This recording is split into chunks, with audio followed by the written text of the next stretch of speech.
किन किन लोगों को ज़कात दी जा सकती है। इसका बिल्कुल आसान आप यूँ समझ लें कि शौहर बीवी को, बीवी शौहर को नहीं दे सकते। मेरी नस्ल में जितने लोग हैं, मेरा बेटा मेरी बेटी, इससे जो नस्ल है उसको ज़कात नहीं दे सकते।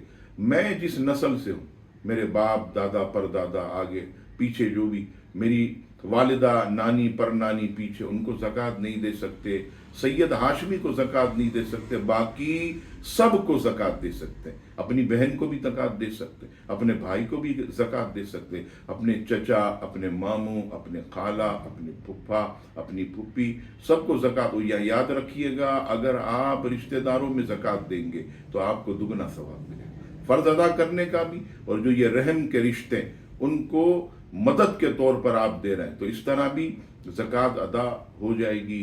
ससुर अपनी बहू को ज़कात दे सकता, बेटी को ज़कात नहीं दे सकते लेकिन दामाद को दे सकते। दामाद मुस्तहिक है, वो अपने कब्जे में ले ले, अब वो मालिक हो गया, अब वो बच्ची अपनी बीवी को खिलाए, बच्चों को खिलाए, कोई हरज नहीं। सास ससुर को ज़कात दे, कोई हरज नहीं। कज़न को ज़कात दे, कोई हरज नहीं। मुसलमान मुस्तहकीन को ज़कात दें, मदारिस में ज़कात दें, कोई हरज नहीं, ज़कात अदा हो जाए।